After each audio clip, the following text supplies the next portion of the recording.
केंद्र की योजना को धरातल पे ला सके। नेता ऐसा होना चाहिए जो राज्य की योजना को धरातल पे ला सके, और ऐसा नेता वही होता है जो विधानसभा के अंदर छाती ठोक के बोलता है।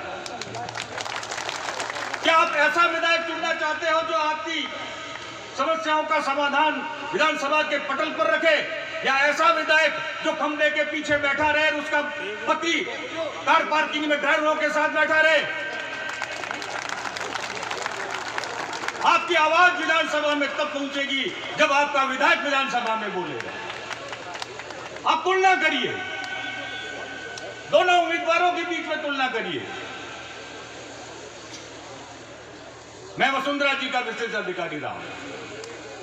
एक दिन ऐसा नहीं होता था कि बाबू सिंह जी शेरगढ़ की समस्याओं को लेके वह ज्ञापन लेके नहीं आते थे। आज जो शेरगढ़ का गांव-गांव जो सड़कों से जुड़ा हुआ है, आज आपकी छोटी छोटी ढाणियां जो सड़कों से जुड़ी हुई है, उसका पूरा श्रेय बाबू सिंह जी को जाता है। तो मैं आपसे आह्वान करने आया हूं। मतदाता सबसे जागरूक होता है, मतदाता भाग्य विधाता होता है, मतदाता राष्ट्र का सनातनी फॉलोवर होता है। आप दोनों में तुलना कर लें, और तुलना करने के बाद दोनों के कार्यकाल की तुलना कर लें। आपने बाबू सिंह जी को 15 साल दिए, उनको आपने 70 साल दिए। आप 70 साल और 15 साल में तुलना कर लेना। परिसीमन में वो लो आउट में है, अपने बेटी ने हार मेल दो, पचे उन्हें तीर में घड़ो नहीं रहना चाहिए।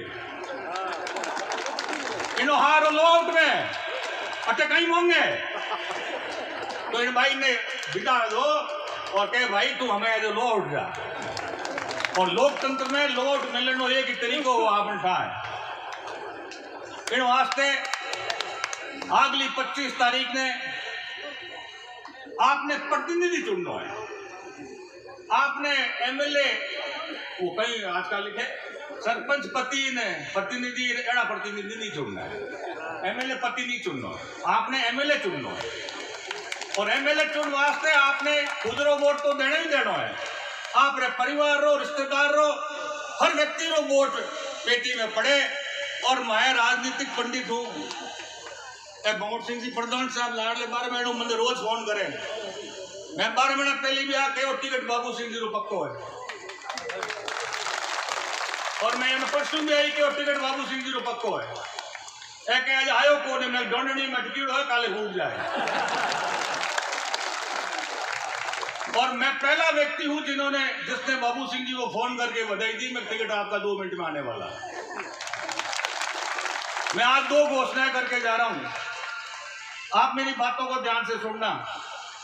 संतों के आशीर्वाद से, आप लोगों के समर्थन से, आला कमान के सहयोग से बाबू सिंह जी 40,000 से चुनाव जीतने वाले हैं।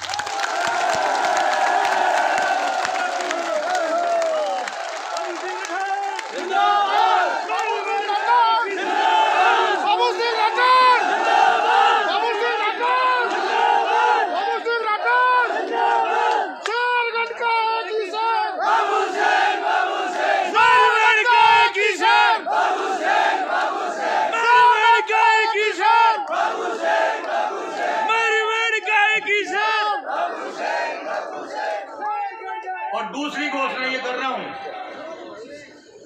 मुझे टिकट तो आज तक किसी पार्टी ने नहीं दिया।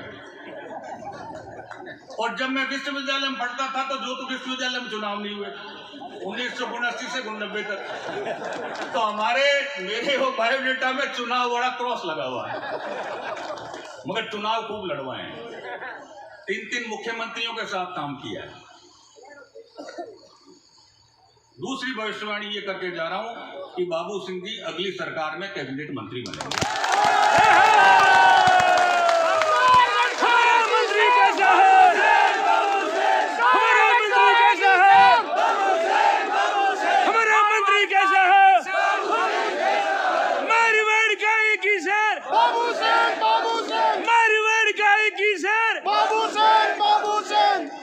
इसलिए मेरे नौजवान साथियों, आप बुजुर्गों के आशीर्वाद से कमर मान लो। अब अगली 25 तारीख तक दिन और रात आपको घर घर जाके वोट डालना है, आपका अधिकार है।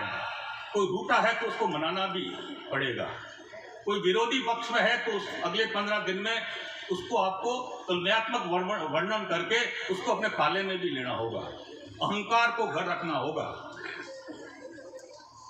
तो आज से भारतीय जनता पार्टी का कोई कार्यकर्ता टिकट की चर्चा नहीं करेगा।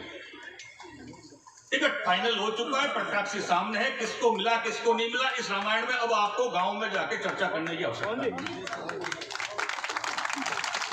अब हर व्यक्ति आपका है, उसको अपने साथ लेकर और 25 तारीख को सावे हैं 23 को, 23 ने जोनो जाही, 24 ने आही, 25 ने है रेवणो गाँव गाँव ने मोय, हमें रेवण वालों ने टिकट उठान लावना है, इन्हीं व्यवस्था कर ले जो ओपे हमेशा वोट परसेंटेज में आ रहा हूं, वोटों में को आ रहा नहीं।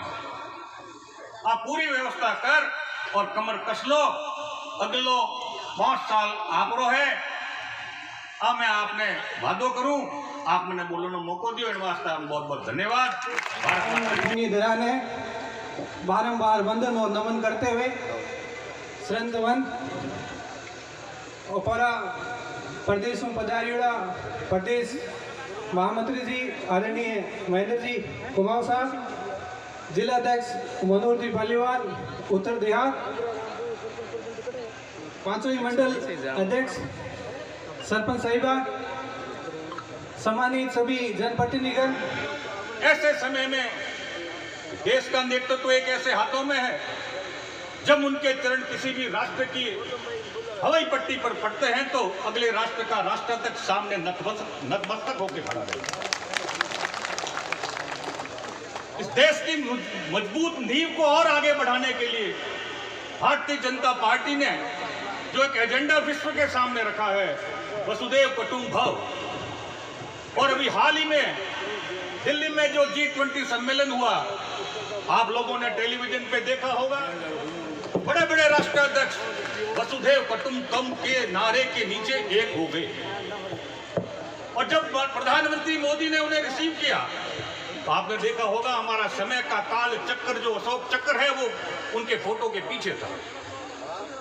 पूरी दुनिया भारत की तरफ देख रही है। मुस्लिम राष्ट्रों में मंदिर का निर्माण हो रहा है, मुस्लिम राष्ट्रों के अंदर सनातन संस्कृति फैलाई जा रही है। वो मान रहे हैं कि यदि इस दुनिया को बचाना है, आकाश पाताल धरती पर यदि शांति स्थापित करनी है, तो नेतृत्व भारतीय जनता पार्टी के हाथों में होना चाहिए और वो नेतृत्व माननीय मोदी जी के नेतृत्व में होना चाहिए। मैं किसी की बुराई नहीं करता, मगर तुलना भी करनी चाहिए। आपको तय करना होगा। हमने खेतों के बंटवारे किए थे, मगर माँ का बंटवारा कभी नहीं किया। माँ सबके लिए सम्मान होती है, मगर इस कांग्रेस पार्टी ने आजादी के बाद यदि सबसे पहला बुरा काम किया तो मेरी माँ भारती का बंटवारा करती थी। भारतीय जनता पार्टी पूरे विश्व को एक करने की कल्पना लेके चलती है। वो कांग्रेस जिसकी नींव बंटवारे के साथ पड़ी, हमें इस बात के लिए सोचना होगा, क्या हम चाहते हैं कि इस देश का अगला बंटवारा हो? आपका वोट राष्ट्र के लिए होना चाहिए। उसके बाद की हम बात करें, अटल जी की सरकार बनी, पूरी दुनिया का हमारे ऊपर प्रतिबंध था, मगर हमारी अणुशक्ति को पूरे विश्व को दिखाने के लिए उन्होंने पोखरण के परमाणु विस्फोट किया। आज हमारी भारतीय सेना की यदि कोई ताकत है तो परमाणु शक्ति है, और उसका श्रेय श्री अटल बिहारी वाजपेयी को जाता है। वहीं नरसिम्हा राव की सरकार ने एक अमेरिका के प्रेसिडेंट के टेलीफोन के ऊपर परमाणु बम का खटका अपने ताले में रख दिया था। ये फर्क है, राष्ट्र को नेता चलाता है, और नेता ऐसा हो जो आंख में आंख डाल के बात करे।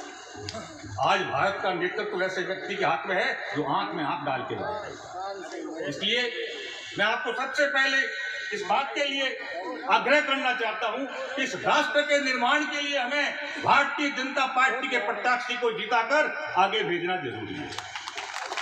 अब मैं राजस्थान की बात करता हूं। आपने लंबे समय तक कांग्रेस का राज देखा, आपने लंबे समय तक शेरगढ़ के अंदर कांग्रेस के विधायकों का राज देखा। क्या बदलाव देखा? कांग्रेस ने हमेशा तुष्टीकरण, एक भाई को दूसरे भाई को लड़ाना, जाट को राजपूत से लड़ा दिया, मेघवाल को ओसवाल से लड़ा दिया, ब्राह्मण को बनिए से लड़ा दिया। क्या यही राजनीति है? राजनीति सबको साथ लेकर चलने की होनी चाहिए, और राज का फैसला मुख्यमंत्री के हाथ से लिखा हुआ हर फैसला अंतिम पंक्ति में खड़े हुए हर व्यक्ति के लिए होना चाहिए। इसीलिए हमारे प्रधानमंत्री जी कहते हैं सबका साथ सबका विकास। मगर राजस्थान की वर्तमान सरकार ने दो भागों में प्रदेश की जनता को बांट दिया। एक व्यक्ति को खुली छूट दी, तू जुर्म कर, गुंडागिर्दी कर, और दूसरे व्यक्ति के ऊपर यह पाबंदी लगा दी कि तू मंदिर में जाके पूजा भी नहीं कर सकता है, तो होली के त्योहार में रंग की होली नहीं खेल सकता है, तू दिवाली के दिन तेल के घी के दिए नहीं लगा सकता है कि उससे पर्यावरण खराब होता है। मगर एक वर्ग को इतनी छूट दी कि उन्होंने कत्लेआम करके आपके उदयपुर के अंदर कन्हैयालाल का सर काट के लिया। इतनी भारी तुष्टीकरण की नीति यदि किसी पार्टी की राज्य के अंदर है तो ये मान के चलो राजस्थान के धार्मिक आधार पर दो टुकड़े होने वाले हैं। इस राजस्थान को एक रखना है तो आपको सशक्त नेतृत्व भारतीय जनता पार्टी का राजस्थान के अंदर लाना होगा।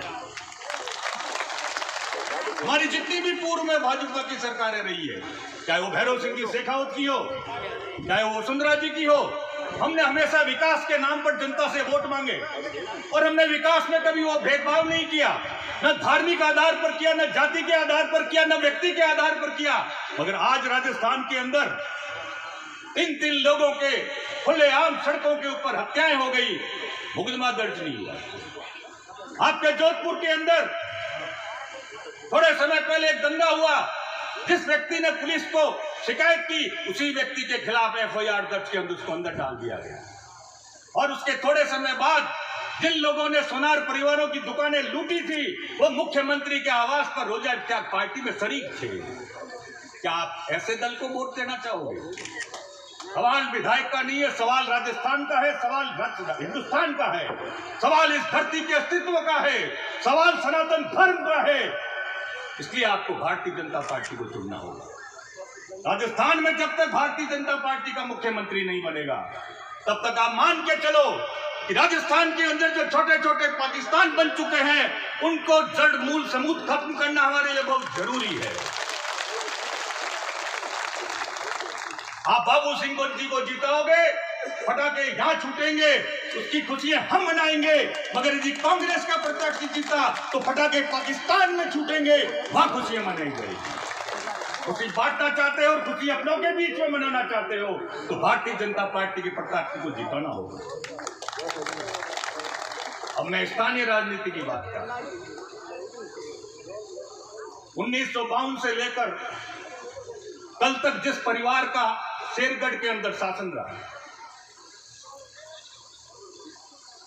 क्या मानते हैं 70 साल देने के बाद आज आपका हक नहीं है कि आप उनसे पूछे कि 70 साल हमने हमारे लोकतंत्र के आपको दिए, आपने हमें क्या दिया?